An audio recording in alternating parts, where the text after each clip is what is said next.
لە سنتەری ڕۆشنبیری کەرکووک بەڕێوە بچێت هەڵبەتە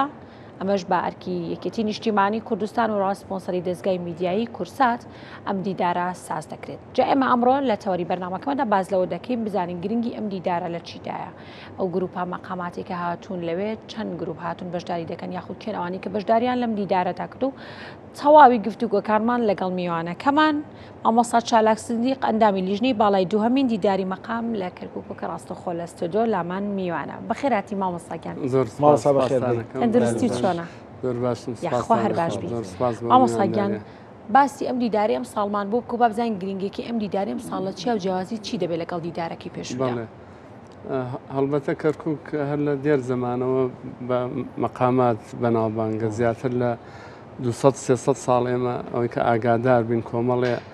هونەرمەندی دەستپێک و شارەزاد دەست بە دەسە و هونەران گەیانە مامۆستا عەلی مەردان و دوای بۆ نەوەی داهاتوو تا گەیشتۆتە سەردەمی ئێمە. بۆیە گرنگی خۆی هەیە ینی تا ئێستا شەو هونەرە هەر لە شارەکە بەردەوامە ئیتر بە پێویستمانزانی ینی ئەبێت ساڵانە لە شێوەی دیدار و ڤیستیڤاڵ و کۆنسێرت و ئەم شێوە هونەریانە لە کەرکووکا بکرێ. ئەم جارە دیداری دووەمین دیداری مەقاممان بە ئەنجامێگەێنین لە شارەکە بە هاوکاری زۆربەی هونەرمەندانی کوردستان چی لە هەرێمی کوردستان و لە ڕۆژهەڵاتی کوردستانیش چەند میوانێکمان هەموو بەڵام بەداخەوە هەندێکیان بەهۆی کاروباری ئیداریەوە نەیانتوانی بگەنە ئێرە بەڵام بە هەر حاڵ نوێنەری ئەوانیش و گروپی ئەوانیش بەشدارن لەگەڵ ئێمەیان لەم دیدارە. مامۆستا لای هەمومانەوە معلومەکە کەرکووک نەک بۆ کوردستان بۆ عێراقیژانی لە ڕووی مەقامات و لە ڕووی هونەرەوە گرنگیکی خۆی هەیەوە. ڕەحمەتی مامۆستا عەلی مەردان توانیوێتی چۆنەڵی موئەسسی ئەم مەقامات و ئەم جۆرە کارانە بێ. هەوڵتان نەیەوە لەگەڵ جنوبە لەگەڵ شارە عەرەبیەکانی عێراقا یعنی بتوانن ئەوانش بەشداری پێ بکەن بۆی ئەو ئاڵوگۆڕی کەلتوریە دروست بێ. ینی جەنابێ کەس نەزانێت تۆ خۆت جەنابە باش زانی کە پێگەی مامۆستا عەلی مەردان نەک لە کەرکووک ڕەنگە ئەوەی لە بەغداد بە گرنگیەوە سێر بکرێ لای خۆمان ئەوە بە گرنگیەوە سێر نەکرێ. زۆر ڕاستە بەڵێ بەڕاستی لە ڤیستیڤاڵەکانی ترە گروپەکانی شارەکانی تر بەشداریان نەکرد بەڵام ئەم جارە زیاتر بە شێوەیەکی کوردستانی زیاتر نێکردێتەوە هەرچەنە بە زمانی عەرەبی و بە زمانی تورکمانیش هونەرمەندی دیاری کوردستان بەشدارە لەگەڵمانە ینی تەنیا بە زمانی کوردی نییە ینی شێوەیەکی کوردی و ڕۆژهەڵاتی لە هونەرەکە خۆیەگرێ تۆزێ گشتگیرە تەنانەت ئەو پارچە مۆسیقیان بەڵێ دیاریکراوی چەند مەقام بێژ بەشداریەکات 10 مەقام بێژ هەر ڕۆژی 5 مەقام بێژ دوو برادر دوو هونەرمەند لەوانەیە ڕۆژهەڵات بەهۆی کاری پاسپۆرت و ئانەوە کێشەیان بۆ دروست بوو یەکینا ئەوە 12 هونەرمەندی مەقام بێژ بەشداری بکردە. مامۆستا ئامێرەکان ئامێرە مۆسیقیەکان لە دیدارەکە ڕۆڵی خۆیانە بێ تەنها مەقامەکانە مەقاموتنە؟ ئێمە وەکو مۆسیقا بە دوو گروپ هەر تیپی مۆسیقای کەرکووک مۆسیقای کەرکووک شتەکانی حاضر کردو بۆ لەگەڵ تیپی مۆسیقای کەرکووک لە 20 ئەندام 20 ژەنیار خۆی ئەگرێت منیشی تیابم بەشداری کردو لە ئەرشیفە ئایستا و کۆمەڵە بەرهەمە ماوە بە تایبەتی یەکێک لە بەرهەمە جوانەکان کاتی خۆی بۆ هونەرمەندی خوا لێ خۆش بوو کاک ئیسماعیل سابوور کردمان بەڕاستی ئەوە یەکێکە لەوانەی شانازی پێواکەن جەنابەتیای بەشدار بووی. شێوەی مۆسیقاکە لە ینی هەر تیپی مۆسیقای کەرکووک بە دوو شێوە گروپێکی کوردەواری لە ڕۆژی دووەمە ینی بڵێن لە کەمان و سەنتور و ساز و ئەو شێوە سونەتیە بڵێن ڕۆژی یەکەم و ئەوە زیاتر گروپێکی وەکو تەختی شەرقیە وەکو مۆدێلی تیپی مۆسیقای سلێمانی جارانی تیپی مۆسیقای هەولێر ینی بڵێن لە سێ تێکەمانی گەورە و چەلۆ و ئیتر ئامێرە کوردی و ڕۆژهەڵاتەکان بڵین لە ڕووی ئامێرەکانەوە هیچ کەم و کوڕێک نییە و ئەم دوو گروپە بە باشی ئامادەن بۆ بەڵێ ئێمە ئەو توانایی کە لە کەرکووک هەیە ینی پشمان بە توانای خۆمان بەست هەرچەنە بڵێن لە ماوەی ئەم چەند ساڵەیە کۆمەڵێ ژەنیاری گەنج هەر لە ژێر دەست خۆمانە دروست بوون خۆمان و ئەو مامۆستا بە ڕێزانەی کە چەند ساڵێکە لێ ماندوون بە خوێندکارەکانەوە ماوەی چەندێکە ڕاهێنانەکەن با مەقام بێژەکان بە ماوەی 2 هەفتەیە 2 هەفتە زیاتر ینی جارێک دانیشتوین دە پرۆڤمان کردو دە پرۆڤی جیاواز تر هەر جاری لەگەڵ دووسێک مەقام بێژە مامۆستا لە دیدارەکەیە هیچ بابەتێک وەکو سیمینار وەکو دیبیتێک وەکو گفتوگویەک لەسەر بەڕێوەچوونی ئەم دیدارە یاخو هەر لەسەر مەقامات هیچ شتێکی جۆرە بەڕێواچە بەنیازین لەگەڵ کاکە محەممەد لە گەرمیان کە خۆی ژەنیاری شاڵ و باڵەبان و ئەوانەیە تێگەشتنیە جوانیشی هەیە لە کتێبێکی شیوازم لەسەر مەقامات نووسیوە لەسەر بەڵێ ئتر زیاتر ڕەنگە تیشت بخێنە سەر فۆرمی ئەڵاویسی ئەگەر تەوەری تریش لەوە نزیک بێتەوە بەس بە دیاریکراوە زیاتر ڕەنگە لەسەر ئەڵاویسی قسە بکرێت و چکە جەناب شتان نەزانن کە یەکێکە لە فۆرمە دیاریکراوەکان لە تەواوی کوردستان و بە تایبەتی لە کەرکووک و ناوچەی گەرمیان فۆرمێکە جێی شانازی هەموو هونەرمەندانە لەسەرەوە قسە بکرێت باشە ماوەسا دەگوترێ وەختی خۆی لە کەرکوودا کاتێک تەکی و خانەقەکان هەبووە ڕێبوارەکان لێو هاتوون سەردانی تەکێ و خانەقانەکانیان کرد و توانیویانە با بڵین ئەو جۆرە مەقاماتی خۆیان هەیەە بتوانن بە کەسانی دیکی بگێنن تا ئێستا ئەو گرنگی بەڵە بیگوازنەوە تا ئێستا ئەو گرنگی هەیە لە مەقامان لە کەرکووک یاخود بتوانن سوود لە مەقاماتی ناوچەکانی دیکەژوەر بگرن هەڵبەتە لە تەواوی کوردستانە ڕۆڵی تەکێ و خانەقاکان ڕۆڵی دیوەخانەکان لە شارە دێ و دێهاتە گەورەکانە ڕۆڵی تەواوی بینیوە بۆ بەرزمانەوەی ئەم هونەرە لە کەرکووک بە تایبەتی لە کەرکووک تەکیەی تاڵەبانی ئەتوانین بڵێن لە سەردەمانێک کاوەکو پەیمانگایەکی هونەری مەقامات هونەری ئاواز و مۆسیقای ڕۆژهەڵاتی و کوردی ڕۆڵی بینیوە تا ئێستش لە بینی ئەو تەکیانە دەریێشان و ینی بڵێن تەریقەتەکانی قادری و ئەوانە بە بەردەوامی تیمەکانیان دەریێشەکانیان هاتوچۆ یەکتریەکەن ینی بۆ نمونە تا ئەمڕۆ لە بینی تەکیەی تاڵەبانی کەرکووک و تەکیەکانی پاوە و ڕۆژهەڵاتی کوردستان ئەو چالاکی و هاتنە ینی هاتوچوانە بەردەوامە سەردانەکان بەردەوامە وەکو گروپ جگەل لە تاک ئیتر دیارە ئەمە ئەو کەلتورە جیاوازانەی لە کوردستانە هەیە ئاڵوگۆڕی پێکراوە یعنی سەر لە هەندێک لە ئاوازە ئاینەکانە کە پێوترێت تەنزیلە جا مامۆستا ویستم پرسیاری ئەو بکەم زۆر بەلامۆسەیرە من شارەزای کێوام نییە لە مەقاماتە کە دەوگوترێت تەکیە و خانەقا واتە بیرمان بۆچێکە شوێنێکی دینیە و ڕەنگە نەشیدا با بڵین نازەم چی پێڵە نەمانەی ئاینیەکان سرود ئاینیەکانی تیاوترێ جاری با بڵین چۆن لەگەڵ مەقامات ئاگرێتەوە بۆچی لە تەکی و خانەقاکانە مەقامات گوتراوە لە کاتێکا دەبوو سرود ئاینەکانی تێدا بوترێت بەڵام بۆ ڕوونکەیتەوە هەڵبەتە لە تەواوی دنیا ڕەنگە لە ئاینەکانی تریشە ئاواز ڕۆڵی سەرەکی بینیوە ڕەنگە زۆربەی ئەو ئاوازانە لە تەواوی دنیا لە ڕێی ئەو شوێنانەوە گەشەی کردبی و دوای بە تایبەتی مۆسیقای ئەوروپا بووەتە مۆسیقای دنیای هەروەها لای خۆشمان یعنی تەنانەت ئاواز و مەقامات لە ناو خوێندنی قورئانی پیرۆزیشە هەر مەقاماتە بەڵام ڕەنگە دەستەواژەکان یعنی لە دیوە لە کاتی قورئان خوێندنا پێویست بە دەستەواژەی ئامان و ئەوانە ناکات یەکسەر ئەو دەستپێکە جوانکاریانە بە بسمیلای ڕەحمانی ڕەحیم دەست پێ بکات بۆ نمونە بۆیە بە بەردەوامی مامۆستای مەقامبێژ لەو شوێنانەیە هەبووە تا ئێستا ئەوەی من ئاگادارم ینی باس لە تەکیەی تاڵەبانی بکەم خولیان هەیە بۆ بانگدەرەکان بۆ فێربوونی مەقام ئیتر لەوانەیە هەندێکیان بە شێوەی دنیایی نێنە ناو هونەرەکەەوە هەر بە شێوە ئاینەکە خزمەتی ئەو هونەرە بکەن بۆیە ڕەنگە جیاوازیەکە ئەوە بێت لە دەقەکەیە بێت ینی هونەرەکە هەر هەمان هونەرە بەڵام مەبەستەکە ئایا مەبەستەکە ئاینیە ئەو شعرێکە ئەمەیڵێت و ئەوەی کە ئەوەیڵێت جیاواز زۆر جار هەر هەمان قەسیدە و ئەو شعرانە هەر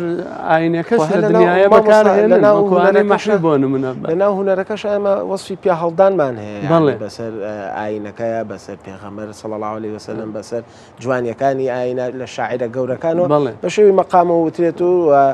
تعلیلەیەکی زۆر جوانی هەیە و زۆر پڕ لە هەست و پڕ لە سۆزیش ینی و لە مێژووی کووردا شتە زۆر بوو هەیە زۆر ڕاستە کاکە کۆسار لە ینی هەر بڵێن لەم جۆرە مەقامات و ئاوازە ئاینیانە بڵێن کۆمەڵێ فۆرمی جیاوازی تایە ینی بۆ نمونە گۆرانی ئاینی لەوێ پێ ناوترێت گۆرانی پێوترێت تەنزیلە تەحلیلە ینی هەر یەکە و سیفەتی خۆی هەیە ینی بۆ نمونە ئەوەی کە بە سۆزەوە مثلا ئەڵڵا یان هەر شێوەیە کە ڕۆژی جومعان کە سەڵای پێکرێ هەر یەکەی فۆرمی خۆی هەیە بەڕاستی من لە کاتێکە بڵێ زانکۆم تەواو کرد توێژینەوەکەم لەسەر زیکر کرد لە زیکر بە تایبەتی ئەبێن نمونەی شوێنێک هەڵبژێری تەکیی تاڵەبانیم هەڵبژار ئەمانەم بە جوانی باس کردووە چکە بۆ خۆی زیکر مەراسیمێکی تایبەتە ینی بریتە لە چەند فەسڵێک لە هەندێک شوێن 5 فەسڵە لە هەندێک شوێن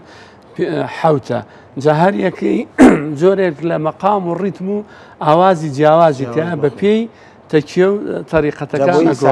بۆی سانە شارەزایی هەبێ دوایی من ئەوەی مامۆسا بۆنێرم بیخوێنەوە بۆی شارەزایی لەوەیە پیابی باشە بابەتەکەی مامۆسا بابەتێکی زۆر زۆر جوان بوو لە ماستەر بوو بەکەلۆرێکە باش بینەوە سەر دیداری مەقامات مامۆستا ئێمە چەند مەدرسەیەکمان هەیە لە کەرکووکە خۆش بۆ علی مامۆستا علی مەردانمان هەیە سەلاح داودەمان هەیە عیلەی داودەکان کە حەمەش خۆی هەریەکێک بوو محەممەد هەریەکێکە لە ماڵەی داودیەکان هیچ هەوڵێکتان ناوە مەسەلەن ئەم مەدرسانە جیا بکەنەوە تایبەتیان بکەن مەسەلەنی مامۆستا علی مەردانی ئەوانەی تر ئەمە گەرمیانی عنی زۆری ئەمە مامۆستا شکور خاتە بە ڕەحمەت بێ حوسێن عەلیە زۆرن عنی ناوەکان ماشەڵڵایان لێبێ هیچ هەوڵتان ناوە ئەم مەدرسانە جیا بکرێتەوە وڵاهی ڕەنگە هەوڵەکان تاکە کەسی بێ ینی من هەوڵی جەناب تەزانم و ئاگادار ینی بەگشتی بەگشتی وڵای کاکە حەمەش لە گەرمیانەوە خەریکە ئێستا من زۆر پەیوەندیم پێوە ئەکرێ ئەو خوێنکارانەی کە لە خوێنکاری ماستەر یا بەکەلێرۆس هەندێک جار لە دکتۆرەکانمان تازە ینی ئەو پرسیارانەیان لا دروستە بێک بە تایبەتی ئەگەر لەو فۆرمانەیە ئیش بکەن ئیتر هەر یەکە و بە شێوەیەک هەیە لەسەر ئەڵاوێسی توێژینەوەی کردویان لەسەر علی مەردانیان بەو شێوانە بەگشتی دیارە ئەمە بۆ خۆی هەمووی هەوڵە کە ئەمانە دوای چاپەکرێ بەو شێوەیە بەڵام ئەگەر بە گشتی باسی بکەین دەستپێکی ئەم هونەرە بەڕاستی ئەگەڕێتەوە بۆ مامۆستا علی مەردان هەرچەنە دووسێ کەسێک پێش ئەو یا سەردەمی ئەو دووسێ هونەرمەند چوونەتە بەغاو کۆمپانیەکان نەیتوانی بە جوانی پێکێ بەڵێ ڕەنگە چەند بەرهەمێکیان تۆمار کردوێ بەڵام مامۆستا علی مەردان یعنی شتێک نەماوەتەوە بڵێن کە نەیوت بێ جا ئەتوانین ئێمە بە دووسێ شێوە پۆلێنی بکەین ئەو فۆرم و ئاوازە کوردیانەی کە تایبەتە بە کەرکووک و گەرمیان و کوردیەکان ینی هاوشێوەی ئەڵاوسی و دەستە خوشکەکانی لە قەتار و خاوکەر و خورشیدی و ئای و تەنانەت هیجران ئەمە بۆ خۆی ینی ئەوەنە کوردەوارین لە لای میلەتانی دەوروبەر نییە ڕەنگە هەندێک جار لە شارەکانی تریش نەبێ ئەوەی لە گەرمیان و ڕەنگە تا ڕادەیە گەشت بێتە سنووری سلێمانی و ئەوانە بۆیە بۆ خۆی چەند شێوەیەکی لە خۆ گرتووە یعنی هەر مامۆستا علی مەردان بە نمونە بێنینەوە لە دوو مەدرسەیە خۆی ئەنوێنێت مەدرسە ڕۆژهەڵاتێکە کە بریتە لە ینی بەڕاستی زۆربەی مەقامەکانی خوێندووە تر بەداخەوە گەر ڕەنگە هەندێکی نەمابێ یعنی بۆ نمونە مەقامی ڕاستی بە چەند شێوەی خوێندووە هەموو شێوەکانی ڕاست یعنی ڕاستی سەرەکی ڕاست ماهور ڕاست پێنجگا وتر ئەوانەی تر لە بەیاتەکانە ڕەنگە 12 جۆر بەیاتی خوێن ڕاستێکی شیمجوێ لێگرتو زۆر لە بەیاتەوە نزیکە یەتە ناو بەیات و یاریەکە ئەوە ڕاست ماهورە ڕازماهورەکەی غەزالەی دەشتین وحشن ئەوە بەڕاستی تێکەڵەیەکە لە بینی عەجەم و لە بینی بەیاتە بەڵێ لەوێ وەکو جەناب تەزانی لە ناو مەقام خوێندنا پلان هەیە ڕاستە ینی چۆن مامۆستایە کە دەرس شەرحەکە سەرەتا و کۆتایی و ئەبێ بابەتەکە پوختی بابەتەکە و بەو شێوەیە لە ناو مەقامیشە 5 پایی سەرەکی هەیە دەستپێک هەیە کۆتایی هەیە پارچە ئاواز هەیە گۆڕانکاری سەرەکی هەیە کە پێوترێ لاوەکیشێ پێوترێ مەیانە چۆن لە مۆسیقای دنیاە گۆڕانکاری پێوترێ مۆدۆلیشن بۆ نمونە شتێکە لە نەهاوەند یا بڵێن ڕێماینەرێتە ڕێمێجەر زۆر شتی جوان هەیە من ئەمانە بۆ خۆم دیراستم کردو هەندێک جار شت بڵاوەکەینەوە بەڵام ئەو گۆڕانکاریانە لە لای مامۆستا عەلی مەردان لە دیوە ڕۆژ هەڵاتیەکەیە زۆر بە جوانی ئەبینرێ جگە لەوەش ئەوە بێنە لای مامۆستا شکور خەیات بۆ خۆی ئەویش لە قەتار و خاوکەر و شێوەکان مەدرسەیەکی تایبەتە لە باشە مامۆستا ئەم بابەتانە زۆر ئاڵۆزنێ سە تۆ کۆسار مناقەشەیەکەن بەڕاستی من ئاچکە هیچی لێ نازام ڕاستی و قەتەڕۆیستی و کۆمەڵ بابەتی نایزام ئەو کەسانێک کە خولیای ئەوەن کە فێر ببن خول و ڕاهێنان بەڕێز لە سەرەتادا ئاماژت بێتە خول و ڕاهێنان ڕەنگە دەکەنەوە لە تەکێکانی بەڵین تاڵەبانی و سنتەری عەلی مەردانان بۆ گەنجان بۆ ئەوانی کە خولیایان هەیە فێری مەقامات بن یا خود مەرجیە دەبێت دەنگ خۆش بیت اینجا دەتوانی بەشداری بکەیت بەڕاستی دیارە ئێمە هەمووی مۆسیقاکە ئیتر مۆسیقا ئەگەر پۆلێنی بکەین ڕەنگە بە 50 خەتی جیاواز نازانم عنی زیاتر قسەی لەسەر بکەین موزیک ژەن کە فێرە بێ لە دنیاشە ڕەنگە ئێماڵێن ماینەر و مێجەر یعنی دوو ڕەنگی سەرەکی هەیە کە ئاواز جیا ئەکاتەوە بەڵام لە مۆسیقای ڕۆژهەڵاتیە بابەتەکان زۆرن بە تایبەتی وەکو ئامێرەکان وەکو خوێندنی مۆسیقا ئەمانە لە کۆلێج و لە پەیمانگاکانە خوێنرێت ئەوە زۆر گرنگە کە خوێنکار بۆ نمونە لە پەیمانگا لە پۆلیسیەوە توێری مۆسیقای کوردیە خوێنێ توێری مۆسیقای کوردی کەواتە مەقامات بە شێوەی یعنی بنەماکانی مەقامەکە بە شێوەی توێری اینجا ئەوەی کە دەنگبێژە ئەوەی کە دەنگخۆشە ئەوە وەکو چڕینی مەقام دیارە ئەویش یاسا و ڕێسای خۆی هەیە کە جیاوازە لەگەڵ ئامێرە مۆسیقایەکان بەڕاستیەوە تر هەر کەسەوە بێ بە ئەلفوبێی خۆیان بڕات و زیاتر هەوڵی ئەوە بدات باش مامۆستا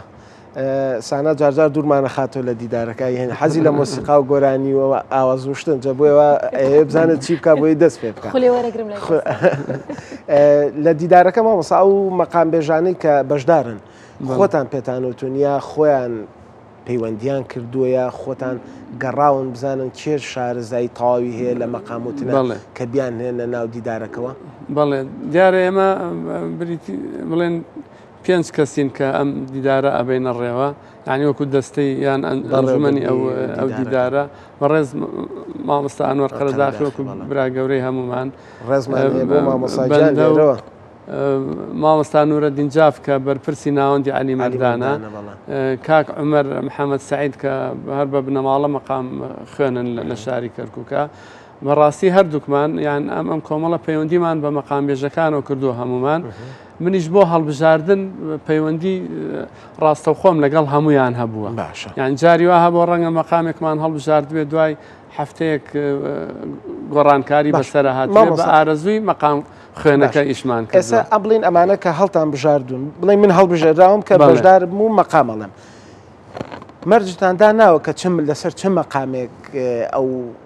شتانە بڵێ کە ئەوێ بیڵێ ینی بۆیە تۆزێک بڵێش بێتەوە کە ئێماڵی مەقامە بەسمان لە پێیشەکەیە لە مەسەلەن لە چ مەقامێک ئەڵێ لەوە لەسەر چ پێیژەکە ئێمەتان بۆ دیاری کردویان نەخۆیان بۆ نمونە جەناب تەزانی لەسەر پێیژەی بەیاد زۆرترین ڕاستە پشکی شێری پێبڕێ لە ناو مۆسیقای ڕۆژهەڵاتی کوردیە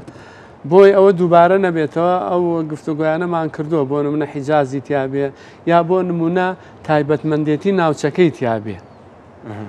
تایبەتمەندی ناوچەکەی خۆیان خۆیان ینی بۆ نمونە ئێمە هەواڵ خانەقینی ینی هەوڵماندا کە بەرهەمەکەی تایبەت بێ بە خانەقین کاک محەممەد